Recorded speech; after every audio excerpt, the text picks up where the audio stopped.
زرار بن ازور ایک ایسے انسان تھے کہ اس دور میں دشمن ان کے نام سے کانپ اٹھتے تھے اور ان کی راہ میں آنے سے کتراتے تھے۔ جنگ ہوتی تھی تو سارے دشمن اور فوجیں ذرہ اور جنگی لباس پہن کر جنگ لڑتے تھے، لیکن آفرین حضرت زرار ذرہ تو درکنار اپنا کرتا بھی اتار دیتے تھے۔ لمبے بال لہراتے چمکتے بدن کے ساتھ جب میدان میں اترتے تھے تو ان کے پیچھے دھول نظر آتی تھی اور ان کے آگے لاشیں۔ اتنی پھرتی، تیزی اور بہادری سے لڑتے تھے کہ دشمن کی صفیں چیر کر نکل جاتے تھے۔ ان کی بہادری پر بے شمار مرتبہ حضرت خالد بن ولید کو تعریف کرنے اور انعام و کرام دینے پر مجبور کیا۔ دشمنوں میں وہ ننگے بدن والا کے نام سے مشہور تھے۔ رومیوں کے لاکھوں کی تعداد پر مشتمل لشکر سے جنگ اجنادین جاری تھی۔ حضرت زرار حسب معمول میدان میں اترے اور صفارات دشمن فوج پر طوفان کی طرح ٹوٹ پڑے۔ اتنی تیزی اور بہادری سے لڑے کہ لڑتے لڑتے دشمن کی فوج کی صفیں چیرتے ہوئے مسلمانوں کے لشکر سے بچھڑ کر دشمن کی فوج کے درمیان تک پہنچ گئے۔ دشمن نے انہیں اپنے درمیان دیکھا تو ان کو نرغے میں لے کر بڑی مشکل سے قید کر لیا۔ مسلمانوں تک بھی خبر پہنچ گئی کہ حضرت زرار کو قید کر لیا گیا ہے۔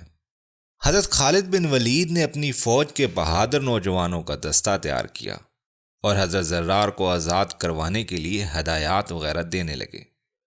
اتنے میں انہوں نے ایک نقاب پوش سوار کو دیکھا جو گرد اڑاتا دشمن کی فوج پر حملہ آور ہونے جا رہا ہے۔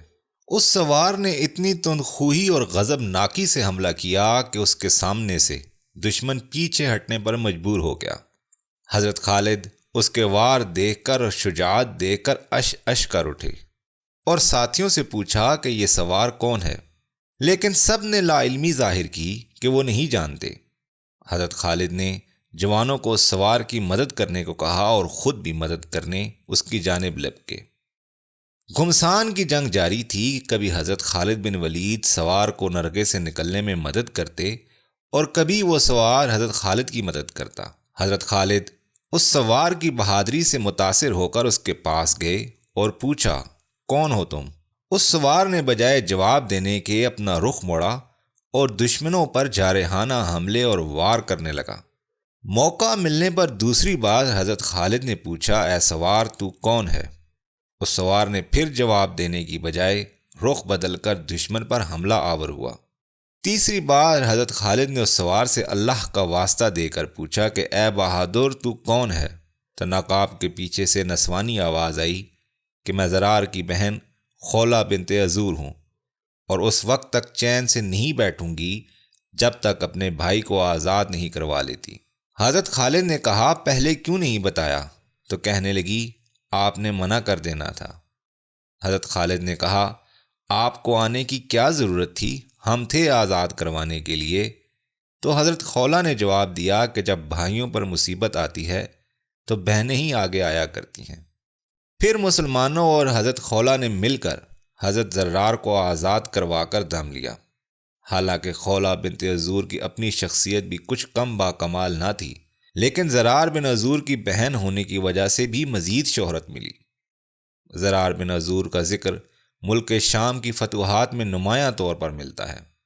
حضرت زرار والے واقعہ کے کچھ عرصے بعد شام کے عیسائیوں نے اپنے ایک کمانڈر بولس اور اس کے بھائی بطرس کی قیادت میں مسلمانوں کے ایک چھوٹے لشکر پر حملہ کر کے کچھ مسلمان خواتین کو گرفتار کر لیا، جن میں حضرت خولہ بھی شامل تھیں۔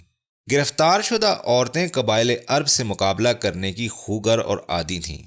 یہ سب عظیم اور غیرت مند خواتین آپس میں جمع ہوئیں اور حضرت خولہ بنت ازور رضی اللہ تعالیٰ عنہا نے انہیں مخاطب ہو کر کہا، حمیر کی بیٹیوں اور اے قبیلہ تبا کی یادگارو، کیا تم اس بات پر رضامند ہو اور یہ چاہتی ہو کہ رومی کافر اور بے دین تم پر غالب آ جائیں؟ تم ان کی لونڈیاں باندیاں بن کر رہو۔ کہاں گئی تمہاری وہ شجاعت اور کیا ہوئی تمہاری وہ غیرت جس کا چرچا عرب کی لونڈیوں میں اور جس کا ذکر عربی مجلسوں میں ہوا کرتا تھا؟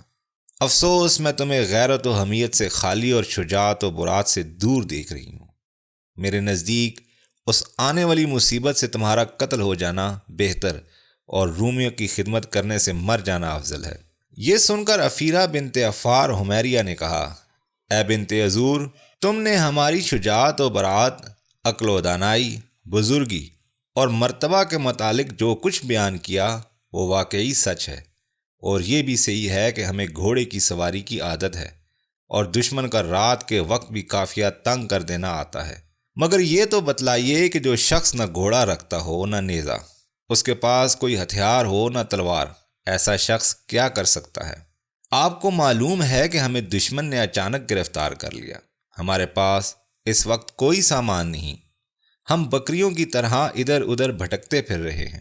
یہ سن کر حضرت خولہ رضی اللہ تعالیٰ عنہا نے کہا، قبیلہ طبیعہ کی بیٹیوں، تمہاری غفلتوں کا کچھ ٹھکانہ ہے؟ خیموں کی لکڑیاں اور ستون تو موجود ہیں، ہمیں چاہیے کہ ہم انہیں اٹھا اٹھا کر بدبختوں پر حملہ آور ہوں۔ ممکن ہے کہ ارحم الراحمین ہماری مدد کریں اور ہم غالب آ جائیں، ورنہ کم از کم شہید ہی ہو جائیں، تاکہ یہ کلنگ کا ٹیکہ تو ہماری پیشانیوں پر نہ لگنے پائے۔ اس کے بعد ہر ایک عورت نے خیمہ کی ایک ایک لکڑی اٹھائی۔ حضرت خولہ بنت عذور خود بھی کمر باندھ کر ایک بڑی سی لکڑی کاندھے پر رکھ کر آگے ہوئیں۔ حضرت خولہ نے اپنی اس نسوانی فوج کو مخاطب کیا، اگر تم کمزور ہو گئی تو یاد رکھنا، تمہارے سینوں کو نیزے توڑ دیں گے اور تمہاری گردنوں کو تلواریں کاٹ ڈالیں گی، تمہاری کھوپڑیاں اڑ جائیں گی اور تم سب یہیں ڈھیر ہو کر رہ جاؤ گی۔ یہ کہہ کر آپ نے قدم بڑھایا اور ایک رومی کے سر پر اس زور سے لکڑی ماری کہ وہ زمین پر گر پڑا اور مر گیا۔ رومیوں میں کھلبلی پڑ گئی۔ جیسے ہی کوئی شخص ان کے قریب پہنچتا تھا، یہ پہلے لکڑیوں سے اس کے گھوڑے کے ہاتھ پیر توڑ دیتی تھیں، اور جس وقت وہ سوار الٹے منہ گرتا تو ضربیں مار مار کر اس کا سر توڑ دیتی تھیں۔ اس لیے ان تک کوئی نہ پہنچ سکا۔ ان بہادر خواتین نے اسی طرح 30 سوار موت کے گھاٹ اتار دیے۔ بطرس یہ دیکھ کر آگ بگولا ہو گیا، گھوڑے سے نیچے اترا اور اس کے ساتھ اس کے ہمراہی بھی پیدل ہو گئے۔ پھر وہ سب نیزے اور تلواریں لے کر خواتین اسلام کی طرف بڑھے۔ خواتین آپس میں ایک دوسرے کی طرف لپکیں اور آپس میں کہنے لگیں، ذلت کی زندگی سے عزت کے ساتھ مر جانا بہت زیادہ افضل ہے۔ حضرت خولہ بنت عذور کی طرف اس نے دیکھا جو ایک شیرنی کی طرح دوڑ رہی تھیں۔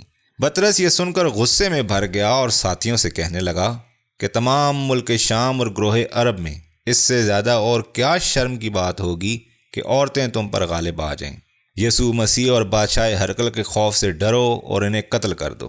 رومی یہ سن کر جوش میں آ گئے اور سب نے مل کر خواتین پر یکلخت حملہ کر دیا۔ خواتین اس شدید حملہ کی صبر و استقامت سے برداشت کر رہی تھیں کہ اسی دوران انہوں نے حضرت خالد بن ولید اور ان کے لشکر کو دیکھا، جو گرد و غبار اڑاتا ہوا اب ان کے قریب پہنچ چکا تھا۔ مجاہدین کی تلواریں چمکتی ہوئی خواتین کو نظر آ رہی تھیں۔ حضرت خالد بن ولید کے لشکر نے، جو اس واقعے کی خبر سن کر فوری مدد کے لیے آیا تھا، حملہ کر کے اپنی بہادر بہنوں کو بھیڑیوں کے نرغے سے چھڑا لیا۔ خولہ بنت عذور کی وفات خلافت سیدنا عثمان رضی اللہ تعالیٰ عنہ کے آخر دور میں ہوئی۔ آپ سب دوستوں سے گزارش ہے کہ اگر آپ کو یہ ویڈیو پسند آئی ہو تو اس کو زیادہ سے زیادہ شیئر کریں۔ اللہ تعالیٰ آپ سب پر اپنا فضل و کرم فرمائے۔ جزاک اللہ۔